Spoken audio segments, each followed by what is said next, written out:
O Senado abriu hoje a CPI da Covid. Omar Aziz foi eleito presidente da comissão e você vai ver também. A Anvisa rejeitou a importação da Sputnik por estados. A justificativa é de que faltam dados para garantir a segurança da vacina. Com o home office e as restrições, o faturamento dos estacionamentos despencou 80%. Um estudo feito no Reino Unido indicou que apenas 7 em cada 100 mil pessoas são reinfectadas pelo novo coronavírus.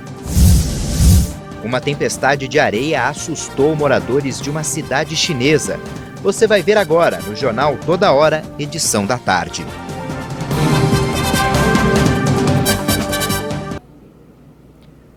Olá, boa tarde.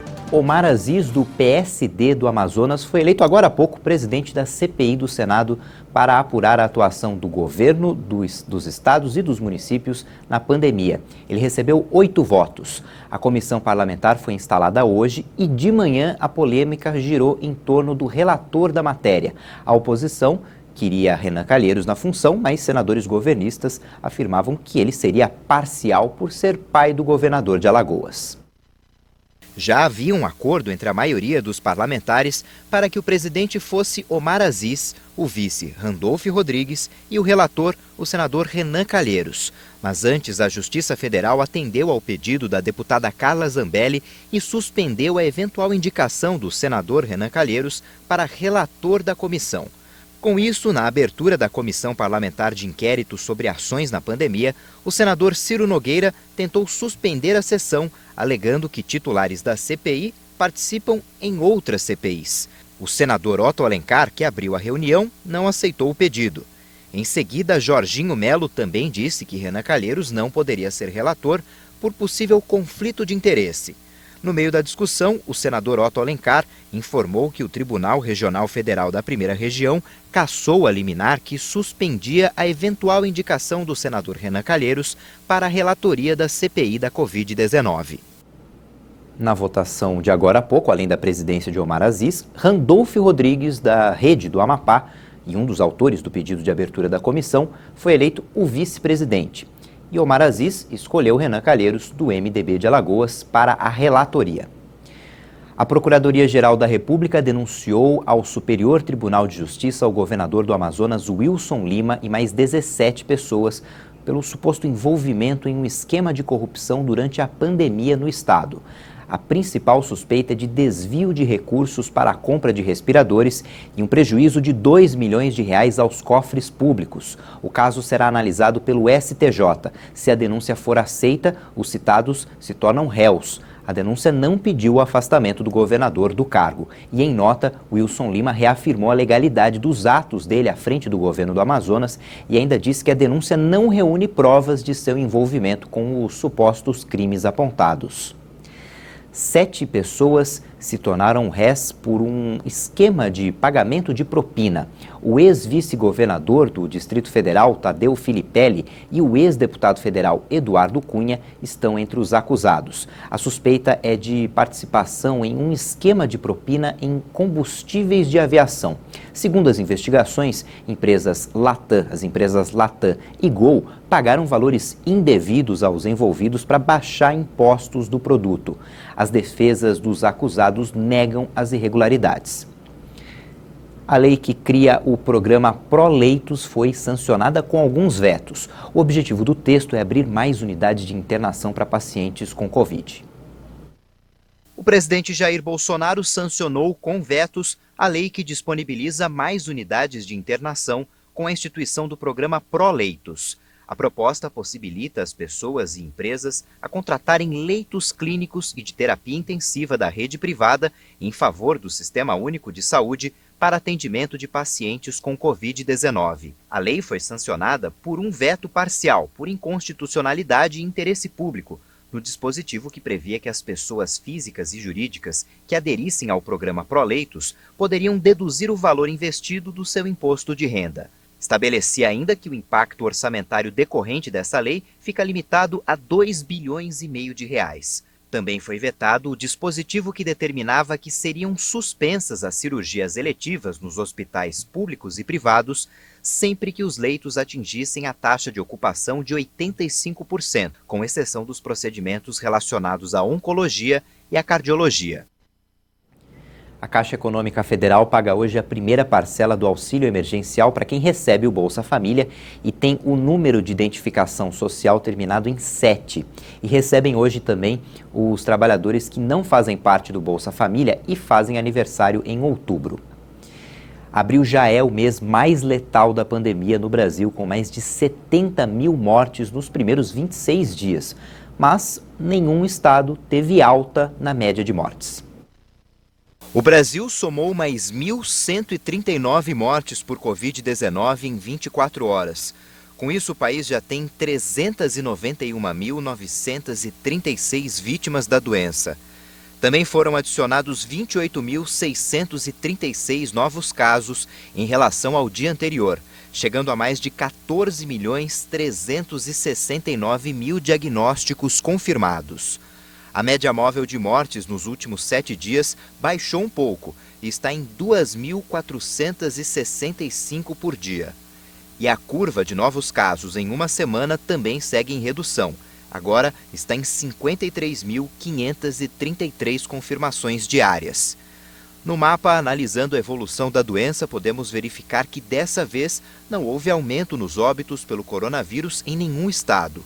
14 deles registraram estabilidade: Acre, Alagoas, Ceará, Espírito Santo, Goiás, Mato Grosso do Sul, Minas Gerais, Pará, Pernambuco, Rio de Janeiro, Rio Grande do Norte, Rondônia, Roraima e Sergipe. E em queda aparecem 12 unidades da Federação: Amapá, Amazonas, Distrito Federal, Maranhão, Mato Grosso, Paraíba, Paraná, Piauí, Rio Grande do Sul, Santa Catarina, São Paulo e Tocantins. O estado da Bahia não divulgou os dados. Pela primeira vez em 5 meses, a taxa de transmissão da Covid no país ficou abaixo de 1.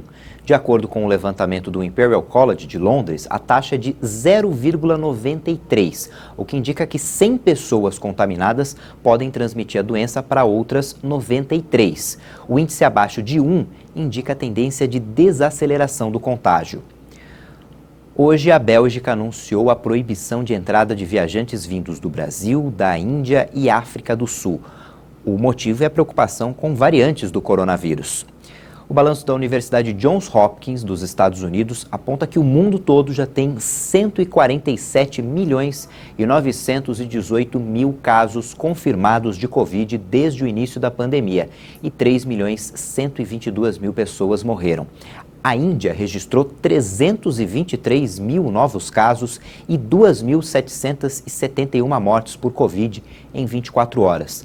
Desde o começo da pandemia, o país acumula 17 milhões e meio de diagnósticos e 197 mil mortes. A Rússia criticou a decisão da Anvisa de não autorizar a importação da vacina Sputnik. Ontem, a Agência Nacional de Vigilância Sanitária negou a importação da Sputnik pedida por 14 estados brasileiros. A agência alegou que faltam dados técnicos para verificar a segurança e eficácia do produto. O presidente da Anvisa, Antônio Barra Torres, afirmou que a agência não vai permitir que milhões de brasileiros sejam expostos a produtos sem a devida comprovação de qualidade, segurança e eficácia. Os 5 diretores da agência seguiram as recomendações da área técnica, que identificou incertezas em relação ao Sputnik V, que ainda não foi aprovada na Europa ou nos Estados Unidos. A vacina de vetor viral é usada em vários países além da Rússia, entre eles México, Argentina e Venezuela. Em fevereiro, a revista médica The Lancet relatou que o imunizante russo foi 91,6% eficaz, o que esclareceu muitas dúvidas sobre a confiabilidade do fármaco. Os técnicos da Anvisa afirmaram que a publicação na revista científica não tem os mesmos requisitos de aprovação em órgãos reguladores. Além da Coronavac e da AstraZeneca, já em aplicação no Brasil, foram autorizados os imunizantes da Johnson & Johnson e da Pfizer, que ainda não chegaram ao país.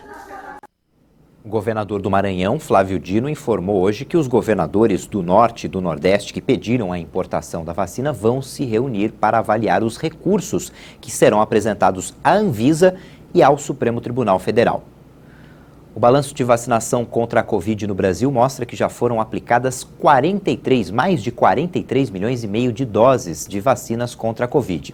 Segundo o Ministério da Saúde e as secretarias estaduais de saúde, já são mais de 29 milhões e 926 mil pessoas imunizadas com a primeira dose da vacina. Isso equivale a 14,13% da população. E mais de 13 milhões e 600 mil pessoas já receberam a segunda dose. Os estados que mais vacinaram a população proporcionalmente são Rio Grande do Sul, Mato Grosso do Sul e Espírito Santo. Um estudo realizado no Reino Unido e divulgado recentemente pela revista científica The Lancet mostrou que apenas 7 a cada 100 mil pessoas são reinfectadas pelo coronavírus. A pesquisa demonstrou ainda que quem já foi contaminado com o vírus tem risco 84% menor de ser reinfectado. Participaram da análise mais de 26 mil voluntários, a maioria profissionais da saúde que trabalham na linha de frente. A Nájila tem 34 anos e foi infectada com a forma mais grave do novo coronavírus. Ficou internada, foi entubada e ficou sedada por vários dias. Cerca de 10, 12 dias eu passei entubada e em coma, né? Também fiquei em coma e eu não respondia aos tratamentos, o meu pulmão não melhorava, nada de que eles tinham feito ali por mim estava dando resultado. Os remédios não estavam dando resultado. Tanto que o médico, ele ligou para minha família e falou assim, olha, vocês acreditam em Deus? Porque o caso dela é muito grave, né?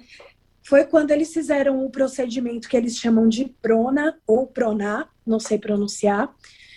E aí eu comecei a responder, comecei a melhorar, o pulmão começou a respirar um pouco mais. Você vivenciou o pior, né, do coronavírus, você tem medo de ser reinfectada?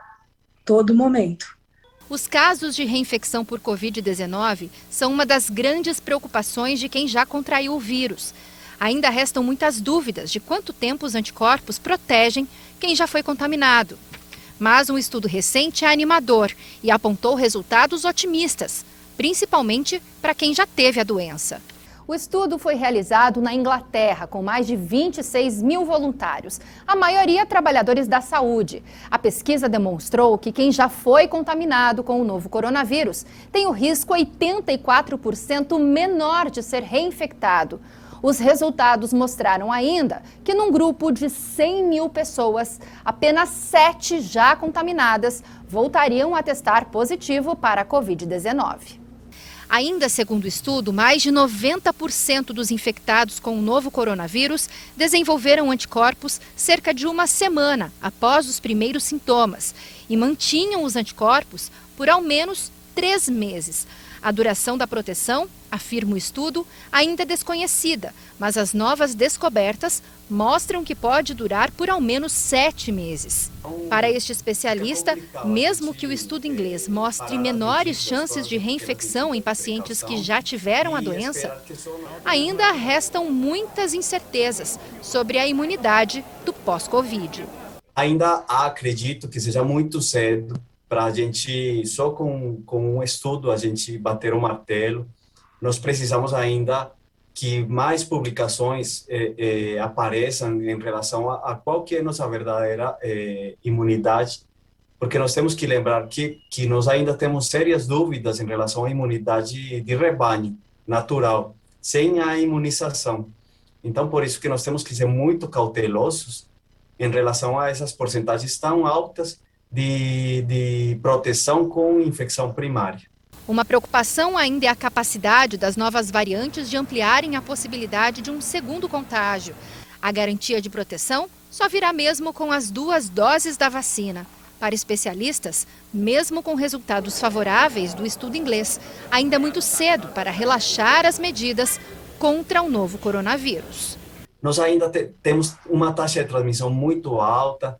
Nós nunca conseguimos manter uma queda sustentada de transmissão de casos para evitar todas essas questões de mutação, de transmissão e de infecções graves, não? Que é o nosso grande problema também. Depois do intervalo, a gente mostra que o ônibus da Ponte Preta foi apedrejado por torcedores e um jogador ficou ferido. E na China, uma tempestade de areia assustou moradores de uma cidade no noroeste do país. A gente volta já.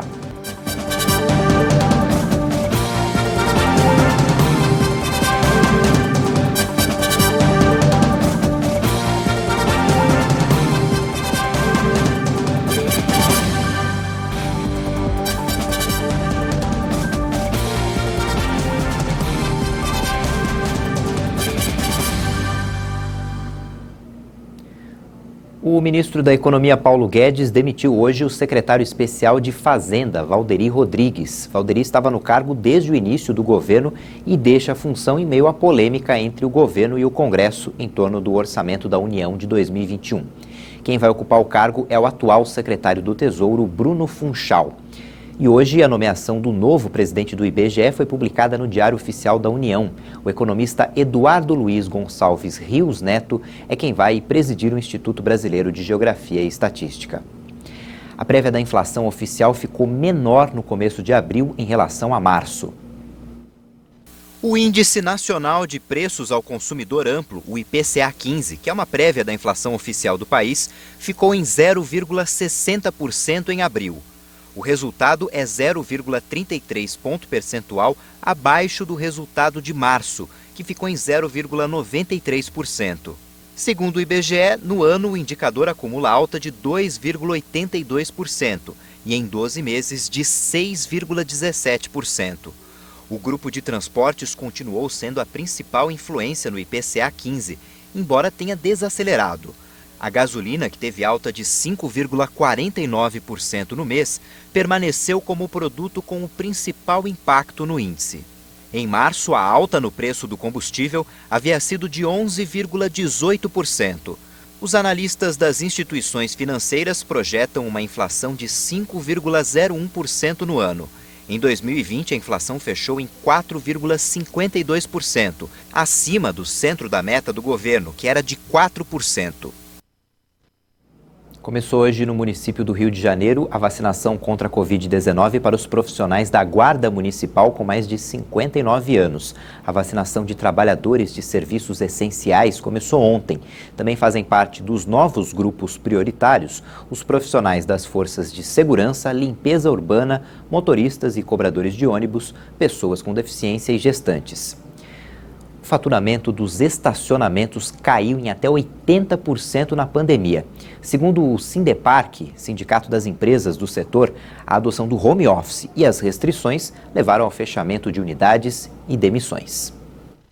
O setor de estacionamentos e garagens no Brasil enfrenta uma séria crise provocada pela pandemia de Covid-19. Além da limitação de funcionamento, outra medida que impactou fortemente o segmento foi a adoção do home office, sistema de teletrabalho implementado por muitas empresas para cumprir com as regras de isolamento social. Segundo a PNAD Covid-19 do IBGE, em dezembro havia mais de 7 milhões de brasileiros trabalhando remotamente, o equivalente a 9% da população ocupada. O conjunto de restrições esvaziou os estabelecimentos do setor, provocando o fechamento de várias unidades e a demissão de muitos trabalhadores. Segundo o Sindicato das Empresas de Garagens e Estacionamentos do Estado, apenas em São Paulo, a queda no faturamento chegou a 80%. De acordo com o Sindeparc, em 2020, com a retomada gradual das atividades, o segmento chegou a ensaiar uma pequena recuperação. Mas a nova onda do coronavírus trouxe impactos ainda piores, especialmente em shopping centers, edifícios corporativos, hotéis e estacionamentos de áreas comerciais. De acordo com o Sindicato dos Empregados em Estacionamentos e Garagens do Estado, as demissões atingiram 2.000 trabalhadores no ano passado. Apesar disso, o setor espera se recuperar com o avanço da vacinação. O Conselho de Ética da Câmara Municipal do Rio de Janeiro abriu o caminho para a cassação de Doutor Jairinho, suspeito de matar o menino Henri Borel. Os vereadores aprovaram por unanimidade a decisão de entrar com uma representação. É o primeiro passo do processo, que pode durar cerca de 70 dias. Para que a ação avance, são necessários os votos de pelo menos 2/3 dos vereadores. O debate ainda será feito pela mesa diretora e pela Comissão de Justiça. Na semana passada, Monique Medeiros, mãe de Henri, pediu à polícia em uma carta para prestar um novo depoimento. O ex-presidente dos Estados Unidos, Barack Obama, pediu ontem a todas as nações que se mantenham firmes contra a junta militar que assumiu o poder em Mianmar, na Ásia. Em um comunicado, o democrata afirmou que os vizinhos do país devem reconhecer que um regime assassino, rejeitado pelo povo, só vai trazer mais instabilidade, crise humanitária e o risco de um Estado falido. Obama disse que ficou horrorizado com a violência angustiante contra os civis e se viu inspirado pelo movimento nacional que representa a voz do povo. Para ele, o movimento golpista claramente nunca vai ser aceito pela população e não deveria ser aceito pelo resto do mundo. O ex-presidente americano visitou o país asiático há uma década para apoiar a adoção da democracia. Já neste ano, em 1º de fevereiro, o exército birmanês depôs o governo eleito e deteve a líder democrática Aung San Suu Kyi. Obama costuma ser econômico em comentários sobre assuntos internacionais, mas apoiou a ação dos Estados Unidos sob o mandato de Joe Biden e de outros países para impor custos às Forças Armadas em uma tentativa de restaurar a democracia. Uma tempestade de areia tomou conta de uma cidade na China. Apesar de ser comum durante a primavera, o fenômeno assustou os moradores. Essas imagens impressionantes mostram a nuvem de areia que cobriu o condado de Linzhi, na província de Gansu, no noroeste da China. O fenômeno comum na região durante a primavera cobriu casas, prédios e fábricas. O canal estatal CCTV informou sobre vários acidentes provocados pela pouca visibilidade, consequência do fenômeno climático. Os meteorologistas pediram aos moradores que permaneçam em suas casas com as janelas fechadas, porque outros fenômenos similares estavam previstos para esta terça-feira. As tempestades de areia no país geralmente procedem do deserto de Gobi, situado entre a China e a Mongólia. Em março, uma delas atingiu Pequim. O céu ficou amarelo, a poluição atmosférica disparou e as companhias aéreas foram obrigadas a cancelar centenas de voos. Para frear as tempestades, o governo refloresta há várias décadas as áreas periféricas dos desertos, com o objetivo de criar uma grande muralha verde destinada a bloquear a areia. O ônibus da Ponte Preta foi alvo de ataques ontem em Campinas, depois da derrota do time por 1-0 para o Inter de Limeira no Campeonato Paulista. Revoltados com o desempenho da equipe no campeonato, cerca de 20 torcedores atacaram o ônibus da Ponte Preta depois de uma nova derrota do time. Os jogadores filmaram de dentro do próprio ônibus os momentos de tensão. O meio-campista Vinícius Locatelli ficou levemente ferido com os estilhaços de uma das janelas que se quebrou após ser apedrejada. Pelas redes sociais, os jogadores e o próprio clube repudiaram as ações violentas causadas pela torcida. O Paris Saint-Germain se prepara para a partida de ida da semifinal da Liga dos Campeões da Europa. Vai ser amanhã contra o Manchester City. O time de Neymar e Mbappé vai precisar passar pelo Manchester City de Gabriel Jesus e Kevin De Bruyne para chegar mais uma vez à final da competição. A boa notícia veio do departamento médico. O zagueiro e capitão Marquinhos, que se lesionou no confronto contra o Bayern de Munique, deve voltar ao time titular. A novidade da semana no time parisiense foi a renovação do contrato do goleiro costarriquenho Keylor Navas por mais uma temporada. Também são aguardadas com expectativa as renovações dos contratos de Neymar e Mbappé. O caso do brasileiro parece bem encaminhado, enquanto o francês é especulado em outros times, principalmente o Real Madrid. A partida decisiva de quarta-feira vai ser disputada no Parque dos Príncipes, ainda sem torcida, e o segundo jogo está marcado para a próxima terça-feira em Manchester. Se vencer o time inglês, o PSG vai continuar com o sonho de conquistar a Liga dos Campeões da Europa pela primeira vez na história do clube. Hoje, na outra semifinal, o Real Madrid recebe o Chelsea da Inglaterra. Essa edição fica por aqui e já tem outras informações com a Juliana Dariva. No YouTube você pode rever nossas reportagens. Tchau, boa tarde.